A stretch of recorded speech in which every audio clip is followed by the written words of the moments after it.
Olá, alunos do Colégio Meta, alunos do segundo ano do ensino médio.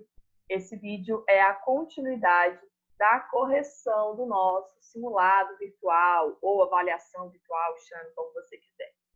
Nós fizemos as 5 primeiras questões que estão no vídeo anterior e também está disponível no Classroom, né? Para quem não tiver encontrado outro vídeo. E da 6ª até a 10ª questão, nós vamos corrigir agora.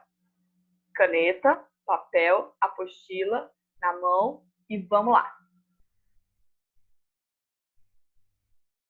Bom, a primeira questão, no caso a 6ª questão do nosso simulado, fala sobre o Brasil colonial, né?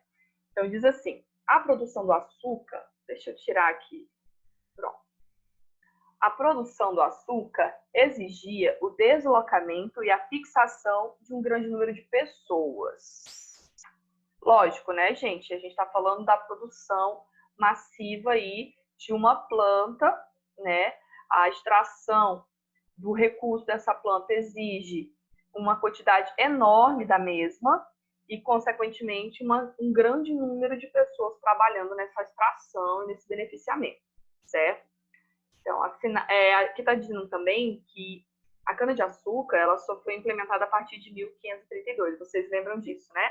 De 1500 até 1532, 33 mais ou menos, não se havia iniciado o processo de colonização, sim de ocupação do território.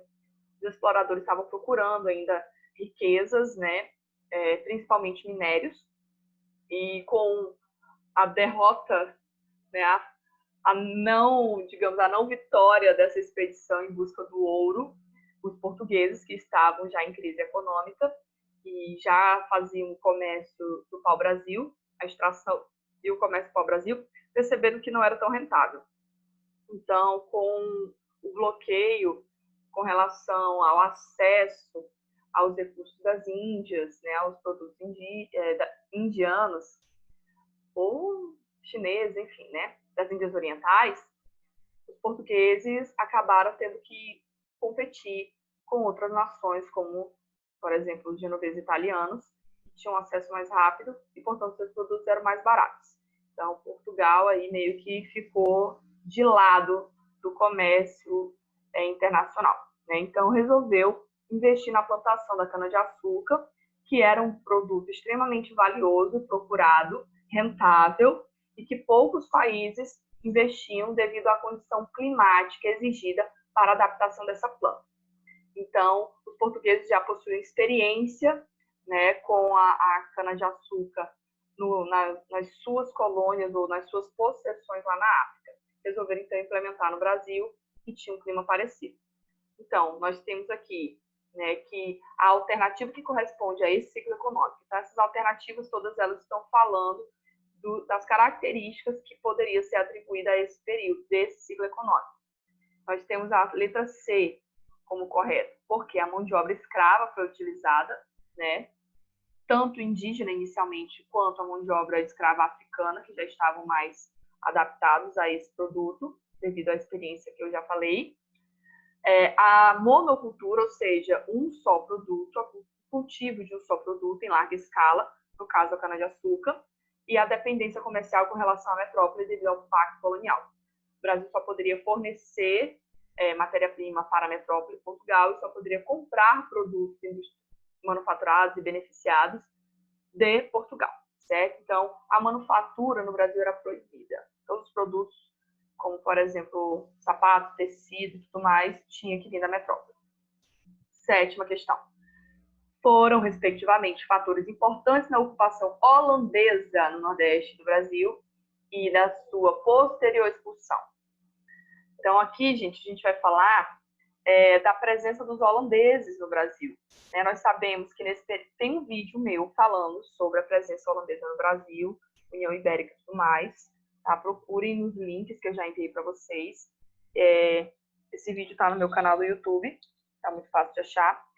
Então, a gente sabe que os holandeses eles também queriam, né, navegar e ocupar, só que a Holanda ela era uma possessão da União Ibérica. Aí teve processo de libertação, que eu explico no outro vídeo, né, eles vão romper com a União Ibérica e vão começar a afrontar comercialmente, vão começar a competir.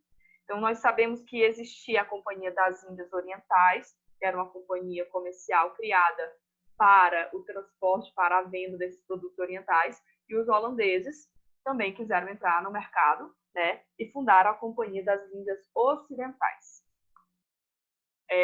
A Companhia das Índias Ocidentais ficou muito rica, né, apesar dos pesares, apesar da competição, né, com os outros países que faziam parte da Companhia das Índias Orientais. E os holandeses se tornaram uma potência emergente, muito importante, né? E eles tentaram a primeira incursão na América, no Brasil, no caso, tentaram invadir Salvador. E o insucesso dessa tentativa os levou a, alguns anos depois, 3 anos depois, a tentar invadir Pernambuco. Conseguiram, se fixaram por um tempo. Aí, em 1628, como a gente sabe, né, foi essa grande primeira tentativa. E a gente vai ter, lá no videozinho, tá mais explicadinho, porque senão esse vídeo vai ficar muito longo. Então, a participação dos holandeses na economia do açúcar, ela aconteceu por conta do endividamento de alguns senhores de engenho. Então, era necessário um investimento muito grande para dar sequência a esse investimento, principalmente para adquirir escravos que vinham da África. Né? Então, muitos senhores de engenho acabaram falindo e algumas capitanias, né, foram declinando. A capitania de Pernambuco, no entanto, foi a que teve mais sucesso devido à implementação da cana-de-açúcar, e os portugueses acabaram permitindo que os holandeses se fixassem durante algum tempo, com a condição de que eles fornecessem subsídios, né, grana, para que eles pudessem retomar, alguns desses engenhos pudessem retomar a produção. Então, era interesse econômico, né, foi feito um acordo, e a Companhia das Índias Ocidentais se instala no Brasil, né, tem aí um pedacinho, uma participaçãozinha por meio dos holandeses, tá bom? Oitava questão, a gente agora vai para o iluminismo, né? Então, coloquei poucas questões de iluminismo, não por não ser importante, e sim por ser um conteúdo que nós trabalhamos virtualmente e usamos, né, aí algumas outras atividades. Bem, Adam Smith, né, o teórico do liberalismo econômico. Para quem não lembra, o liberalismo econômico, ele prega a não intervenção do Estado na economia. Ele surge para derrubar o iluminismo, né? Surge para derrubar o mercantilismo, que era o modelo econômico do absolutismo. E na Riqueza das Nações, na obra Riqueza das Nações, o Adam Smith, que é considerado um dos pais do liberalismo econômico, ele vai trazer algumas bases, né? Ele vai trazer algumas ideias que vão servir de base depois para o capitalismo liberal. Então, qual dessas alternativas corresponde a essas bases? Nós temos a letra A, tá? O trabalho como fonte de toda a riqueza, que era o que o liberalismo sempre pregava, né? Dizendo que com a concorrência, a divisão do trabalho e o livre comércio, a harmonia e a justiça social poderiam ser alcançadas. Então, de acordo com o liberalismo econômico do Adam Smith, era necessário que houvesse concorrência. E para que a concorrência, a livre concorrência, viesse a acontecer, o Estado não poderia interferir. Então, se há uma livre concorrência, só há benefícios. Por quê? Porque o produto vai melhorar e o consumidor vai se beneficiar, porque a competição leva a um melhor preço, a um melhor produto e mais consumo, né? Essa divisão do trabalho também é extremamente importante, porque a divisão do trabalho vai potencializar a qualidade dessa produção, tanto que serve de cartilha para o capitalismo liberal, né? O lance da justiça social, gente, que ele vem falar, não tem nada a ver com igualdade. É justiça, né? Mais voltado para o lance da meritocracia do que para algo mais igualitário, certo? Todos com oportunidade de trabalhar, de crescer na vida, de adquirir posto, porque antes a condição social era adquirida no nascimento, né? Então, o liberalismo, não só o econômico, mas o liberalismo pregado pelo iluminismo, queria derrubar os privilégios de classe, privilégios de nascimento, privilégios hereditários, e a interferência do Estado na economia e na vida das pessoas, inclusive, né? Interferência social, certo? Então, na questão, as grandes revoluções burguesas do século XVIII refletem, em parte, algumas ideias dos filósofos iluministas, entre as quais podemos destacar que, então, nós sabemos que todas as revoluções que se processam no século das luzes, que é o século XVIII, têm, né, alguma inspiração iluminista. Afinal, o iluminismo ele era bem adotado pelos burgueses, por quê? Devido a todos aqueles ideais que nós vimos agora há pouco, do fim dos privilégios de classe. Os burgueses eles eram enriquecidos, mas não tinham nenhum tipo de privilégio, né, político, porque não eram nascidos nobres. Então, todas essas ideias apeteciam muito aos burgueses. Então, alguns desses ideais são né, que o Estado deveria possuir um poder, não possuir poder ilimitado, e sim limitado no pai, o qual nada mais é do que a somatória do poder dos membros da sociedade.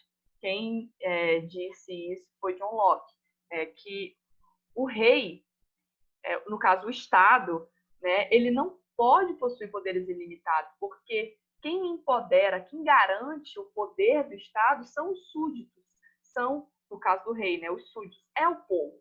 Sem povo não existe Estado, sem súditos não existe rei. Então, esses poderes, os plenos poderes, não são do governante, são do povo, aqueles que conferem, que atribuem importância a esse governante, certo? Então, todo poder emana do povo. Democracia, né? Ideal aí que vai dar origem à democracia. E a última questão, eita, que tá acabando. Entre as metrópoles europeias, a coroa espanhola foi a primeira a chegar ao continente americano. E a gente volta, né, lá para o conteúdo. Na época do expansionismo marítimo europeu, por exemplo, né? Então, na época das grandes navegações, ou expansionismo marítimo, vocês estão vendo aí, a coroa espanhola foi a primeira a chegar ao continente. Nós sabemos, eles chegaram lá na América Central, foram confundidos os astecas os confundiram com os seus deuses, nós já vimos no vídeo anterior, né? A Espanha tinha umas vantagens econômicas, tinha também muita necessidade de encontrar novos territórios e tinha a vantagem do tratado também, né? O Tratado de Tordesilhas, apesar de ela não saber o tamanho da extensão territorial que lhe conferia. Então, é correto afirmar sobre a colonização espanhola que ela se fundamentou na divisão da colônia em vice-reinos, diretamente ligados à Espanha, destacando-se a Casa de Contratação e o Conselho das Ilhas. Tenho certeza que nessa aí você se embananou, né? Por quê? Você não foi olhar na apostila, né? Não deve ter lembrado aí que a gente falou das casas de contratação. Por quê? Porque a Espanha, a colonização espanhola foi muito complexa, ela foi muito cheia de pormenores, né? Então, tiveram esses vários órgãos instalados para conferir mais poder ao rei e para explorar o máximo possível, adquirir o máximo possível de riquezas. Vamos entender aqui. A Casa de Contratação foi uma empresa monopolista estatal espanhola, certo? Então, a Casa de Contratação, ela tinha como função administrar as atividades comerciais da Espanha no Novo Mundo. Então, era um controle do que entrava e o que saía nos portos, né, comercialmente. Também era responsável por arrecadar os impostos e melhorar o controle desse comércio colonial, obviamente. E a Casa das Índias, como você está vendo aí, foi, né, eu cortei, foi o órgão mais importante da administração colonial espanhola.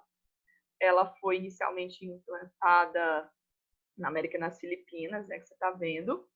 E o Conselho das Índias tinha uma sede numa cidade que eu acabei de esquecer o nome, lá na Espanha, né?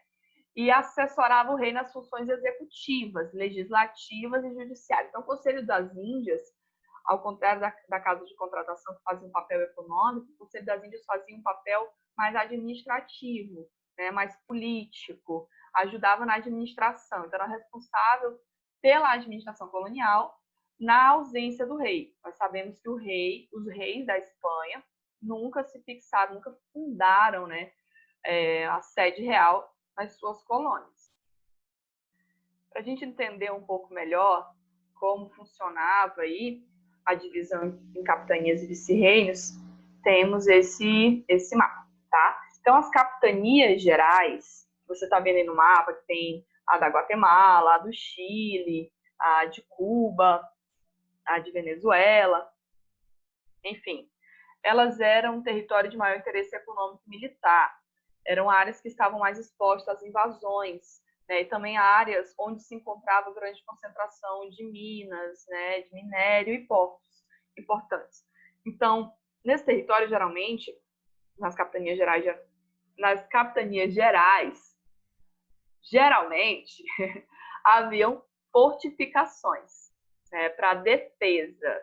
Essas fortificações garantiam aí que embarcações inimigas de piratas, de corsários, ficassem distantes, né, e que outras nações também não invadissem e tomassem o território deles.